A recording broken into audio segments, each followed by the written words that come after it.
Bienvenidos. Canal en Cristo Vivo. Muy buenas tardes. Muchas gracias por estar. Arrancamos.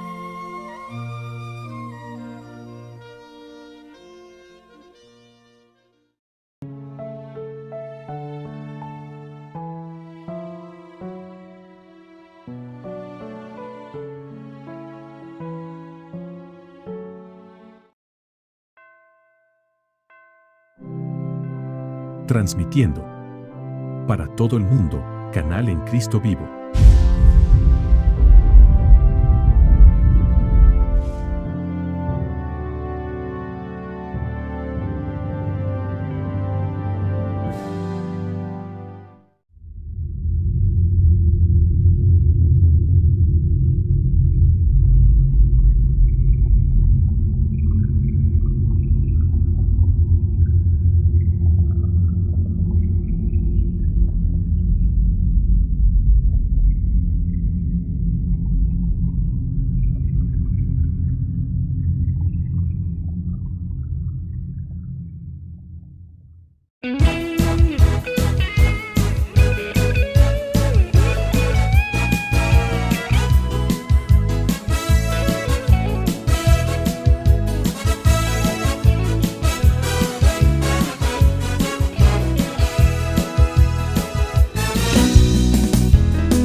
Con usted y la Biblia.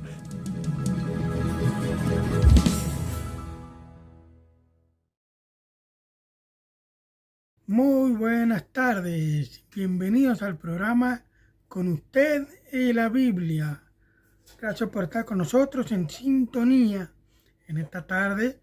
Y bueno, venimos con la serie La Iglesia.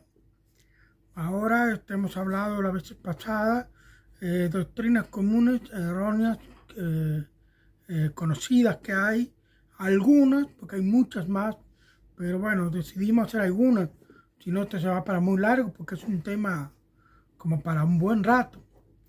Pero hoy vamos a hablar sobre la serie de la iglesia, pero esta vez dilucidando la nube que Satanás propagó.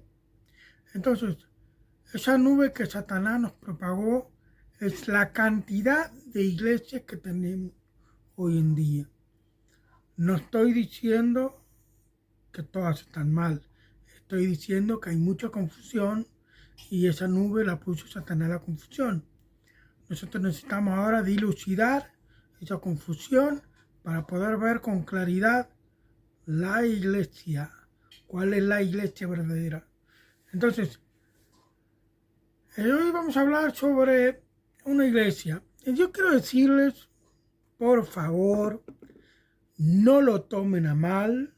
Esto no es atacar.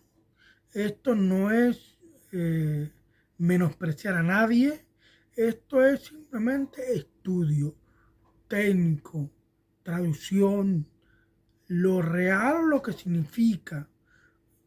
Cada uno tiene que tomar su decisión. Yo personalmente lo único que quiero hacer es quitarte el velo. Quitarte el velo para que veas todo con claridad. Entonces, hoy vamos a hablar sobre la Iglesia Católica apostólica y romana. Algunas cosas de lo que significa la Iglesia católica, apostólica y romana. ¿Está? La Iglesia católica se nos ha enseñado que el apóstol Pedro era el primer papa. Lo hemos visto que él no era el primer papa, que es un error. ¿Está? Ahora yo te voy a mostrar el otro aspecto de lo que es, ¿qué hizo Pedro? ¿Quién fue Pedro? En un resumen. Yo te voy a llevar a Primera de Pedro. Mira la carta escrita por Pedro mismo. En Primera de Pedro capítulo 5, versículo 1 al 4. Aparece en pantalla y dice así. En el del versículo 1 dice, de Primera de Pedro capítulo 5 dice, ruego a los ancianos que están entre vosotros, yo anciano, también con ellos y testigo de los padecimientos de Cristo, que soy también participante de la gloria que será revelada. Apacentad la grey de Dios que está entre vosotros, cuidando de ella, no por fuerza, sino voluntariamente, no por ganancia deshonesta, sino con ánimo pronto, no como teniendo señorío sobre los que están a vuestro cuidado, sino siendo ejemplos de la grey. Y cuando aparezca el príncipe de los pastores, vosotros recibiréis la corona incorruptible de gloria. Bueno, ruego a los ancianos que están entre vosotros, yo anciano, dice Pedro. ¿Qué quiere decir anciano? Bueno, algunos dicen que es un señor mayor, de mucha edad, y no se lo voy a discutir, pero puede ser que Pedro haya sido bien mayor en ese entonces, pero no tan mayor, pero era un hombre grande. Pero anciano no significa eso. Ruego a los ancianos, anciano significa pastores, ¿tá? Pedro era pastor. En la traducción anciano, obispo y pastor es la misma función. Anciano va más por el lado de la sabiduría del líder, la sabiduría que tiene por experiencia. Después tenemos a los obispos, que son los pastores desde el punto de vista administrativo. Ellos administran la iglesia. Después tenemos a los, dijimos, ancianos, obispos y pastores. Los pastores son del punto de vista de administrativo de la gente, o sea, de cómo ayudar a la gente, cómo guiarla, cómo aconsejarla. Ese es el aspecto del lado del pastor. O sea, la misma persona posee pastor, anciano y obispo. El pastor está haciendo las tres cosas a la vez. El pastor es pastor porque administra a las personas espiritualmente en consejería. El pastor es obispo porque administra la economía de la iglesia. El pastor es también anciano porque él tiene experiencia, tiene años y él tiene como conocimiento. O sea, sabe, es un experto, es un anciano. ¿Tá? Entonces, ancianos son los pastores porque Pedro dice, yo anciano. O sea, él también es pastor. También con ellos soy testigo de los padecimientos de Cristo, que soy también participante de la gloria que será revelada. Apacentar, dice. O sea, Pedro le manda a los demás, apacentar la grey de Dios que está entre vosotros. La grey de Dios significa rebaño, está como un redil de ovejas. Y bueno, y ahí se sobreentiende que ¿quién es el líder de las ovejas? El pastor. Entonces, en ese rebaño que significa comunidades fieles, entonces dice, apacentar la grey de Dios que está entre vosotros, cuidando de ella no por fuerza, sino voluntariamente, no por ganancia deshonesta, sino con ánimo pronto, no como teniendo señorío sobre los que están a vuestro cuidado, sino siendo ejemplos de la grey. ¿No les parece que eso es como instrucciones de un anciano pastor hacia otros pastores ancianos? Esas son las instrucciones. Déjame decirte que son instrucciones para cómo tratar a las personas, no a los animales. Porque a los animales no le van a sacar ganancias deshonestas, porque lo van a vender y ya está, eso es el precio. Estamos hablando de gente. El rebaño, la grey es gente, la iglesia, el pastor. Entonces, Pedro, siendo pastor, aconseja a los que están haciendo la misma labor que él. Los ancianos, los pastores, los obispos, les aconseja esto: apacentar la grey de Dios que está entre vosotros, cuidando de ella, no por fuerza, sino voluntariamente, no por ganancias deshonestas, sino con ánimo pronto, no como teniendo señorío sobre los que están a vuestro cuidado, sino siendo ejemplo de la grey. O sea, el pastor tiene que ser un ejemplo para las demás ovejas. Él tiene que ser un ejemplo. Entonces, si el pastor tiene que ser un ejemplo, obviamente es a las personas. No estamos hablando de ovejas. Estoy tratando de que no vayan a haber confusión, cosas que no tiene lógica eso. Estamos hablando de personas. Dice, y cuando aparezca el príncipe de los pastores, vosotros recibiréis la corona incorruptible de gloria. O sea, estamos hablando que Pedro aconseja a los pastores que cuando cumplan con todas estas, con todas esas consejerías, con todas estas instrucciones que Pedro les da, va a aparecer el príncipe de los pastores y les va a dar una corona de gloria como premio. Entonces está sobreentendido que estamos hablando a los pastores que cuidan del rebaño. El rebaño es la iglesia. Los pastores que cuidan de la iglesia, que lo hacen con amor, con ánimo pronto, siendo ejemplo, van a recibir el premio del príncipe de los pastores, que es Jesús.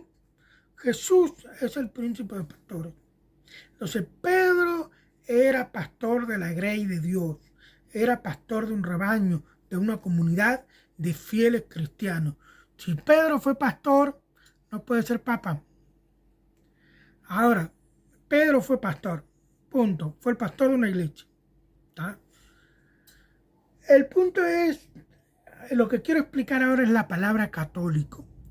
A veces el nombre determina lo que significa y lo que es. Obviamente que determina lo que significa, pero también determina lo que es.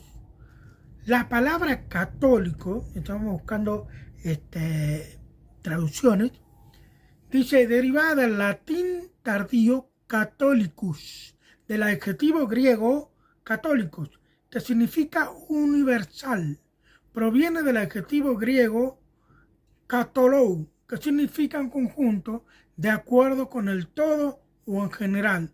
Es una combinación de palabras griegas, katá, que significa sobre. ¿Ah? En otras palabras, católico significa que es la iglesia universal del de acuerdo con todo. O sea, católico significa iglesia universal de acuerdo con todos.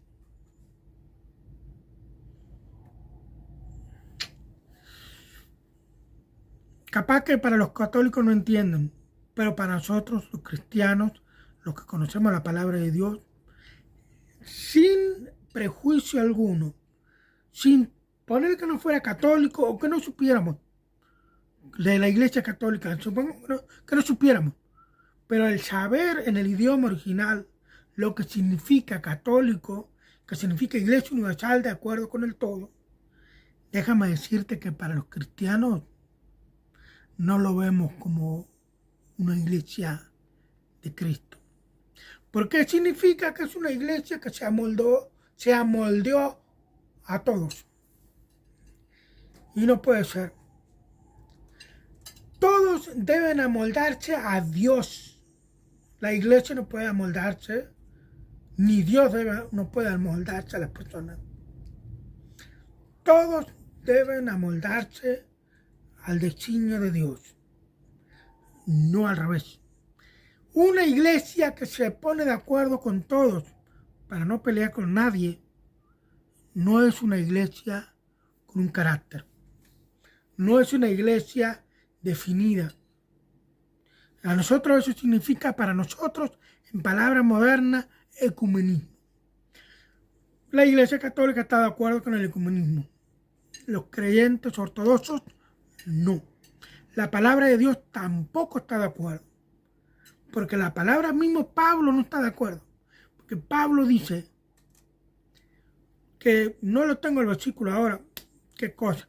Hay un versículo que dice que separémonos de todo hermano que anda desordenadamente y no según la enseñanza y las instrucciones que recibiste de nosotros, o sea, de Pablo. O sea, los apóstoles tenían esta orden, que si esa iglesia o esos creyentes no iban de acuerdo a lo que se enseña en la palabra de Dios que lo enseñaban ellos, no, separémonos. No le vamos a hacer la vida imposible. Cada quien es libre del albedrío, lo que quiera. Cada uno es libre, pero nos separamos. Porque yo tengo mis convicciones y él tiene otra, entonces no estamos de acuerdo. Entonces nos separamos. Entonces la iglesia jamás se dejaría llamar católicos. La iglesia de Cristo no se hubiera dejado llamar su nombre.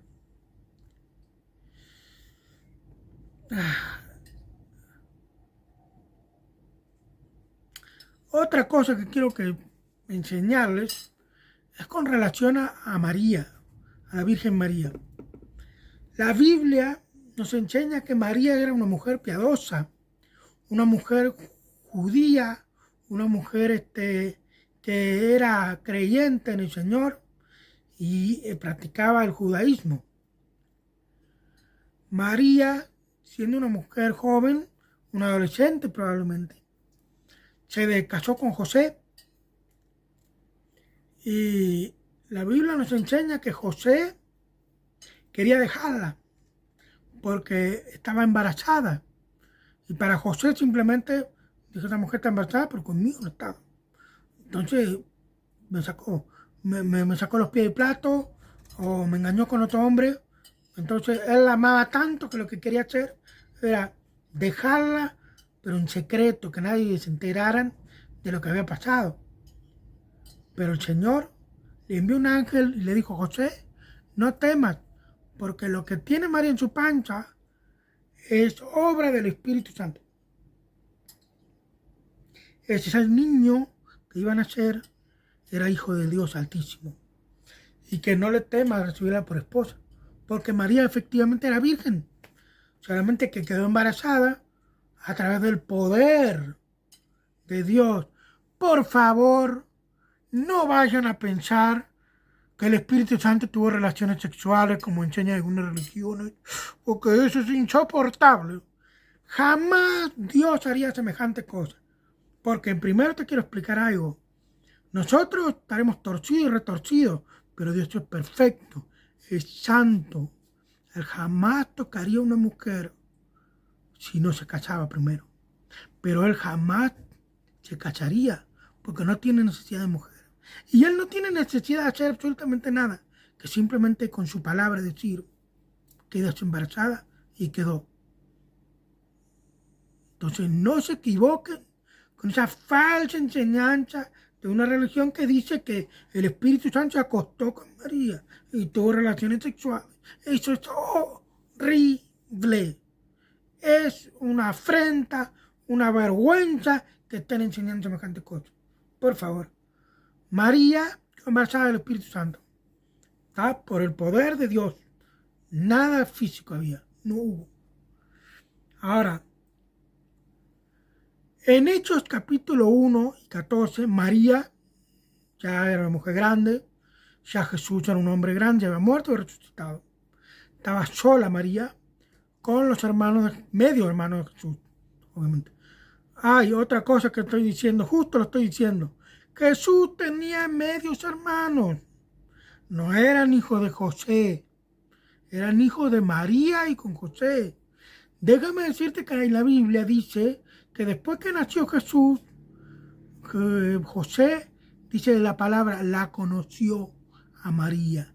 La palabra conocer no es que la conoció porque ya la conocía, sino que se refería a que tuvo relaciones sexuales, como todo matrimonio normal. ¿Está? Yo quiero decir algo un poco atrevido. Si un hombre y una mujer común no pueden, entre comillas, porque no todos, no pueden aguantar de tener relaciones sexuales, ¿cuánto menos van a aguantar de no tener relaciones sexuales una pareja casada, que precisamente el casamiento es precisamente ese acto de casamiento se consuma con la relación sexual. ¿Ah? Entonces, un matrimonio se consuma, se consolida cuando se llega a las relaciones sexuales. Es un hecho que el matrimonio fue diseñado no solo para tener una comunión personal, emocional, moral, sino una comunión física, sexual. ¿Tá? Por favor, eso es otra cosa que están enseñando, que María y José no se tocaron jamás porque ella había tenido a Jesús virgen, entonces María y José no quiso nada con ella. Por favor, eso no es cierto. La Biblia dice, y no la conoció hasta sino después que nació Jesús, dice. En forma, la palabra conocer significa que tuvo relaciones sexuales. Y ahí están los medios hermanos que tenía Jesús. ¿Tá? No era hijo único. María tuvo más hijos. Ahí nomás. María estaba con los apóstoles, según Hechos capítulo 1, versículo 14. Ya Jesús había resucitado, ya se fue a la diestra de Dios. María estaba con los apóstoles. Dice, todos estos perseveraban unánimes en oración y ruego con las mujeres y con María, la madre de Jesús, y con sus hermanos. ¿Tá? Los hermanos de Jesús. Entonces, estaban todos unánimes orando. Déjame decirte que María era parte del grupo. No era la que estaba sentada y le estaban pidiendo a ella para que ella le pidiera a Jesús. Ella oraba como todos. Era una mujer normal como todos. No era una mujer apartada para algo o algo especial o que ella hablaba con Dios y los demás no podían hablar con Dios. No, falso. María oraba como tú y como yo, implorando a Dios por diferentes cosas de la vida secular. Ahora, déjame decirte otro versículo. Juan, capítulo 2, versículo 4, esto está en el Evangelio según San Juan, capítulo 2, versículo 4, una discusión. No una discusión, sino como una cosa que parecía que no se entendía la situación bien entre ellos. Y era una conversación que tuvo Jesús con María, con su madre. Era la boda de Caná. Entonces, así cuenta la historia en el capítulo 2, versículo 4 y 6. Jesús le dijo, ¿qué tienes conmigo, mujer? Aún no ha venido mi hora. Era un tema que María estaba muy ansiosa, motivada, y le decía a Jesús, estos no tienen vino. Y Jesús le dice como que le apara. Dice, pero, ¿qué tienes conmigo, mujer? No, no ha venido mi hora. Es como decir, yo voy al idioma original, cuando dice, ¿qué tienes conmigo, mujer? En el griego dice, ¿qué a mí y a ti, mujer? O sea, es como decir, ¿qué tienes que ver tú acá conmigo? Tú no tienes nada que ver acá. Aún no es el momento, no tiene nada que ver. Como diciendo, tú no sabes cuál es el designio de Dios. Tú no sabes cuál es el designio de Dios. Jesús es Dios. María no era Dios. María simplemente era una hermana, una mujer, una humana. Jesús era el único que era 100% hombre, 100% humano, digo, y 100% Dios. Y le dijo, ¿qué a ti, mujer? ¿Qué a ti y a mí? ¿Qué tienes que ver conmigo? No es el momento. Es como decir, para. O sea, tú no tienes nada que ver en esto. Es lo que quiere decir, porque el idioma original dice, cuando dice, ¿qué tienes conmigo, mujer? Significa en el idioma original, ¿qué a mí y a ti, mujer? O sea, ¿qué tenemos que ver? Cada cosa en su lugar. Sí, ella es mi madre en la carne, pero no es madre de Dios. No es Dios. Porque si fuera madre de Dios, sería Dios. María no es Dios. María no es la madre de Dios. Es la madre de Jesús. Sí. Pero acá hubo un distanciamiento. Jesús como que, no, esto no tiene nada que ver, esto no tiene nada que ver acá. Y María cayó. Jesús la trató con respeto. Pero dijo, pero, ¿qué tiene que ver en esto? Le dijo. Para que se dé cuenta que no puede estar interviniendo ahí. Es algo que es de Dios. Entonces no podemos juntar. Si Jesús no permitió que su madre se metiera en sus negocios, no lo metamos nosotros, María. No tiene nada que ver. María murió como todos nosotros. Ella está a la presencia de Dios, como cualquiera de los creyentes que murieron en Jesús. Ella no está sentada en ningún trono. Ella es una más del montón. Ella fue instrumento usado por Dios como para ser usada como la madre de su hijo. Pero no era la madre de Dios. Dios no tuvo principio ni fin, por lo tanto no tiene padre ni madre. Bueno, Dios Padre sí es Padre de Jesús, pero no tiene principio ni fin ninguno de los dos. Y ahí no entendemos bien la situación, porque ahí ya no nos da la mente finita. Pero Jesús no tiene nada que ver con María. María no tiene nada que ver con Jesús. Entonces, la iglesia, si bien era universal, porque era única en el primer siglo, ¿sí? Posiblemente era la única que se sabía. Pero ¿saben cuál es el problema? Pero alguien se puso católico. Y esa era otra iglesia, porque la iglesia del Señor, la verdadera, jamás aprobaría el nombre de católico. Porque Catholicus es iglesia universal, de acuerdo con el todo. Como una iglesia universal de acuerdo con todo en general. Y no es así. Entonces, dice, ni Pedro aceptaría ser papa porque él que quiere ser primero deberá ser último. Y el que es primero el que más sirve, dice. Y siervo de todos. Y Pedro jamás quiso ser primero porque él no se consideraba jamás ser digno porque él había negado al Señor Jesús. Cuando negó 3 veces, cantó el gallo. Bueno, él se sentía indigno por eso. Y sabía que el Señor lo perdonó y lo restauró, sí. Pero la prueba está en la muerte de Pedro. ¿Cómo murió Pedro? Murió crucificado, sí. Pero Pedro le dijo al que lo iba a crucificar, por favor, no me crucifique como crucificaron a Jesús.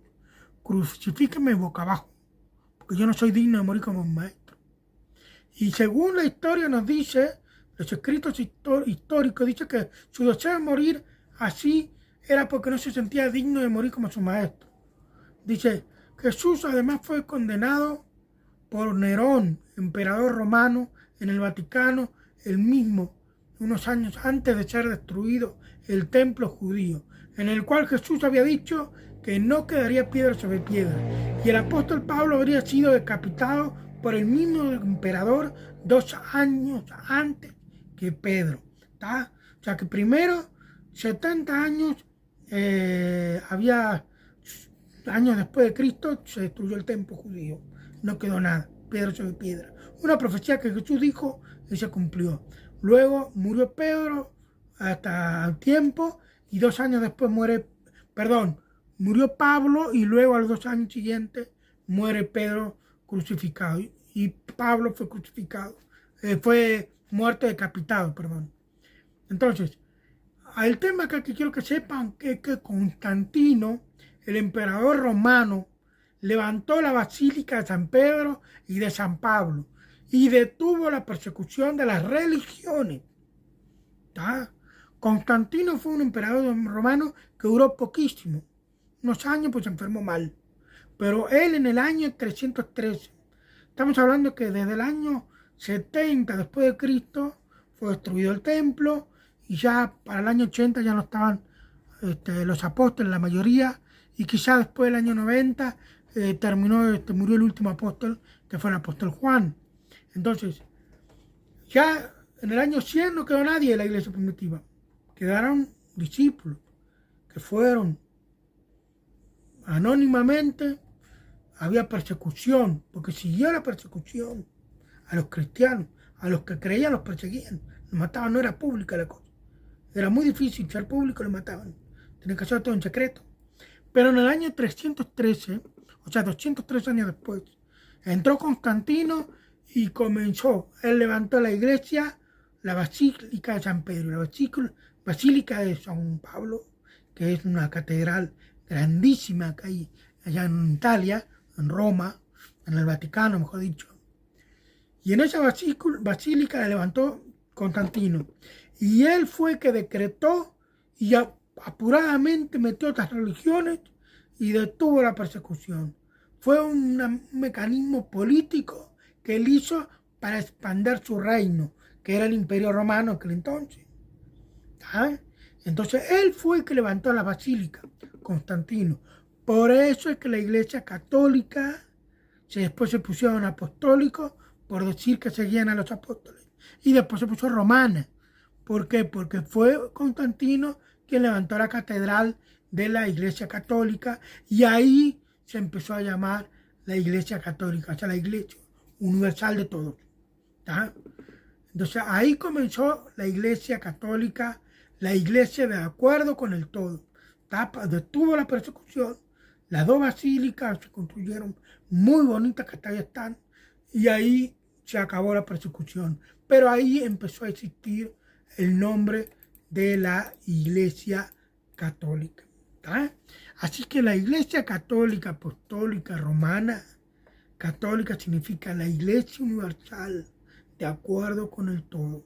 Es un nombre que la Iglesia primitiva jamás se hubiera llamado.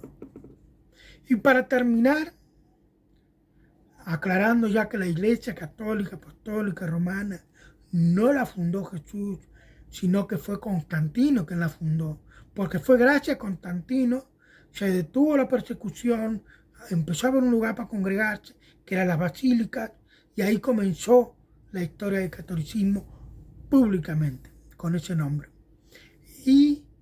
Pero la iglesia que no tiene nombre, siguió en paralelo, pero en secreto, porque una vez que Constantino detuvo la persecución, pero para la iglesia católica, para las otras iglesias siguió la persecución. Y si tú te fijas en la historia, los católicos persiguieron a los protestantes.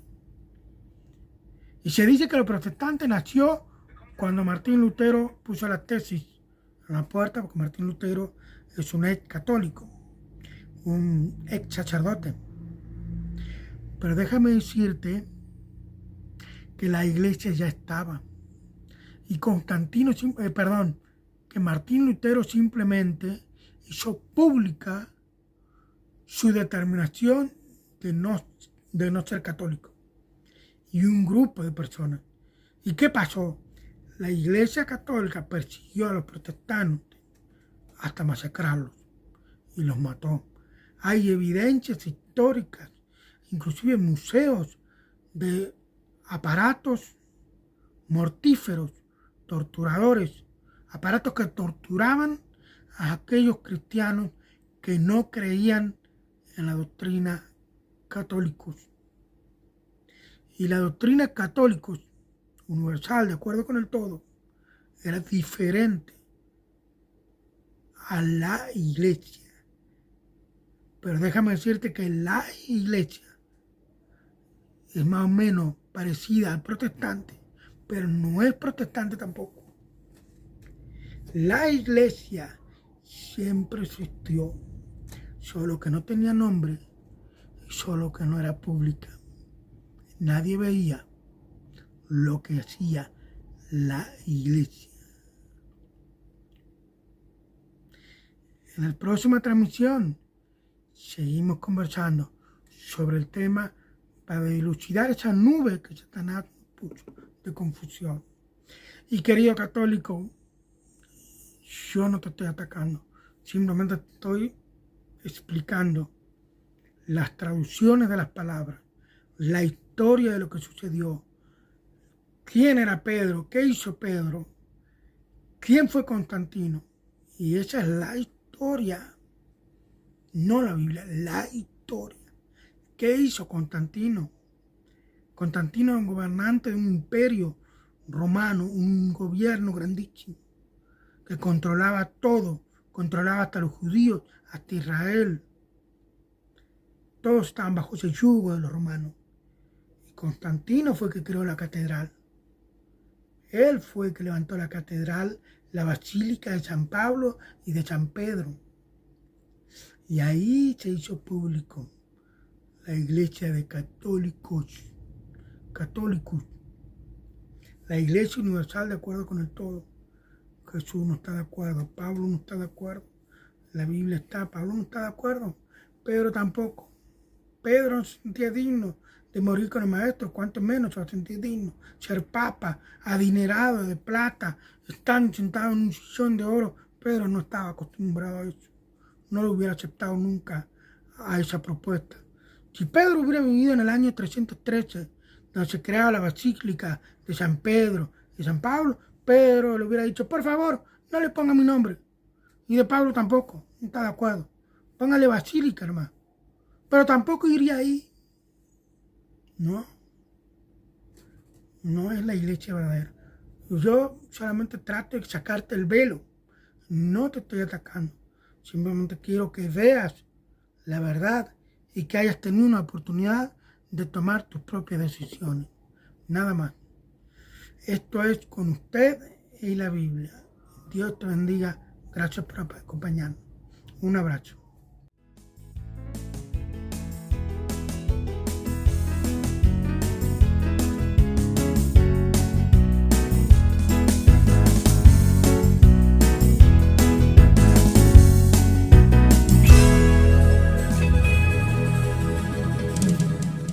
Con usted y la Biblia.